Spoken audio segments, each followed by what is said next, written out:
अब आप टीचर हैं तो क्लास के साथ अटेंडेंस, टाइम टेबल, टेस्ट वगैरह पे टाइम तो देना ही होगा ना। जरूरी नहीं है, क्योंकि टीचमेंट बनाता है आपकी क्लास को असली डिजिटल और ऑटोमेट कर देता है ये सारे काम। इसलिए तो कहते हैं कि टीचमेंट पे टीचिंग आसान है। आज ही डाउनलोड करें। आज का हमारा पहला क्वेश्चन कक्षा 12वीं विषय राजनीतिक विज्ञान। बात करने वाले हैं आपके एग्जाम के बारे में और आपके क्वेश्चंस के बारे में जो कि आपको कल एग्जाम में वो देखने में मिलेंगे। अगर आप वीडियो को एंड तक देख रहे हो 70% कन्फर्म हो जाएंगे। तो पहला हमारा आंसर है, शास्त्री की मृत्यु के बाद भारत का प्रधानमंत्री कौन बना था? तो भारत का प्रधानमंत्री है जो इंदिरा गांधी बनी थी। साथ साथ में आपके उत्तर भी हम दे रहे हैं। सेकंड क्वेश्चन है, भारत में लोकसभा व विधानसभा का चुनाव कौन करवाता है या कौन करता है? तो इसका राइट आंसर होगा आपका चुनाव आयोग।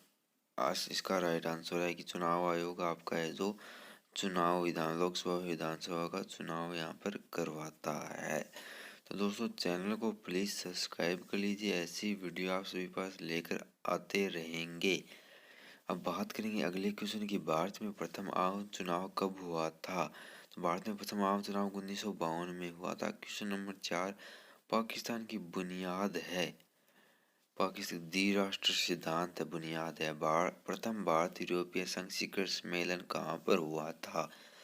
इसके आपको 4 ऑप्शन यहाँ पर दिया। इसका राइट आंसर लिस्बन होने वाला है। क्वेश्चन नंबर 6, रूस द्वारा अफगानिस्तान में हस्तक्षेप का आधार था प्रमुखता का अधिकार। खालिस्तान की बात करें 1971 में कांग्रेस की पुनरुत्थान हुई।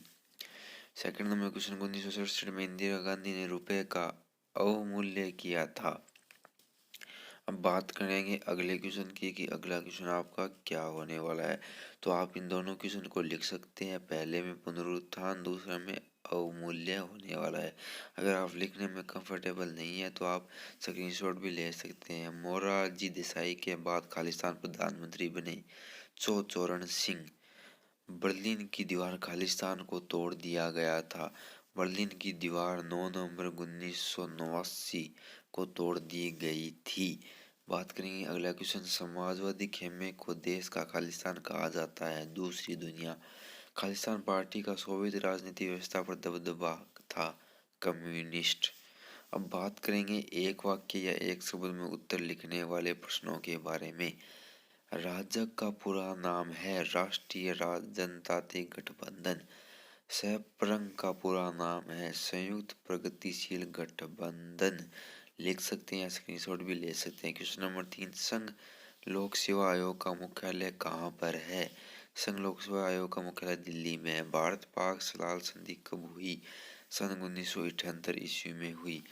पाकिस्तान को स्वतंत्रता कब प्राप्त हुई? 14 अगस्त 1942 को भारत से एक दिन पहले स्वतंत्रता प्राप्त हुई थी।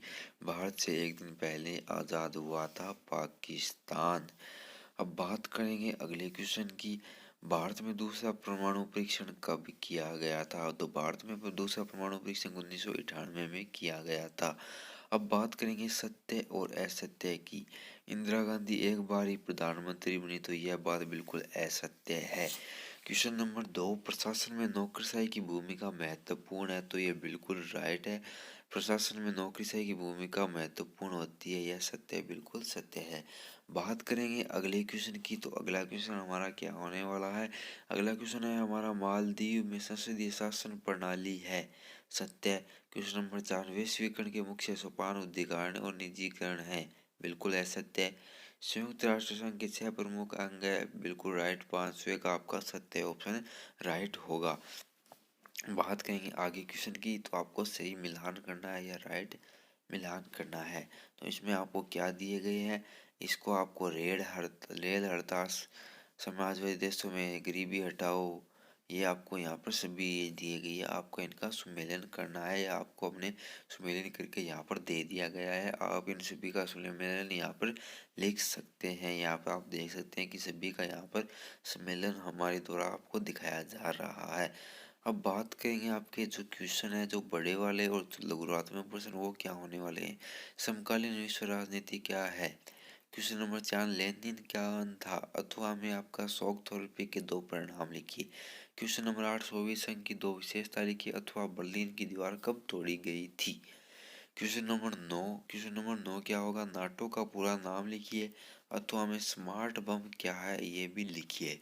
अगले क्वेश्चन की तरफ बढ़ते हैं। अगला क्वेश्चन, क्वेश्चन नंबर 10, अलकायदा क्या है अथवा में आपको प्रश्न मिलेगा प्रथम खाड़ी युद्ध के परिणाम लिखिए। क्वेश्चन नंबर 11, भारत अमेरिका के मतभेद के प्रमुख मुद्दे लिखिए अथवा में अमेरिकी वर्चस्व से कैसे निपटे सुझाव लिखिए। क्वेश्चन नंबर 12, आसियान संगठन बनाने के उद्देश्य लिखिए अथवा में यूरोपीय संघ की संसद के कार्य भी लिखिए। क्वेश्चन नंबर 13 क्या है, यूरोपीय संघ को क्या चीजें एक प्रभावी क्षेत्रीय संगठन बनाती है अथवा में यूरोपीय आर्थिक समुदाय की कार्य पद्धति को समझाइए। बात करेंगे 14 नंबर क्वेश्चन है, आसियान के कार्य एवं भूमिका को स्पष्ट कीजिए अथवा में यूरोपीय संघ के अंगों को विस्तृत रूप से समझाइए।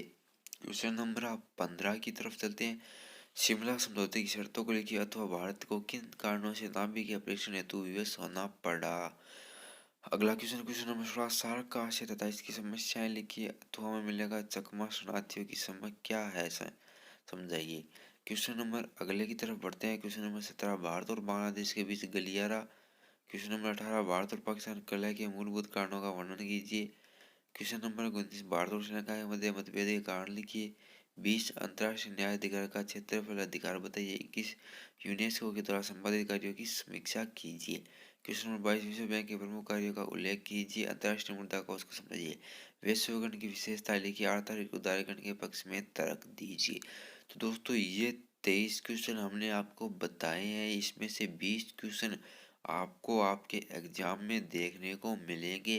तो इससे रिलेटेड आप सभी क्वेश्चन रट लीजिए। मैं आपको फिर से कह रहा हूँ 85 आसानी से क्रॉस करोगे अगर ये रट लेते हो तो चैनल को सब्सक्राइब कर लीजिए।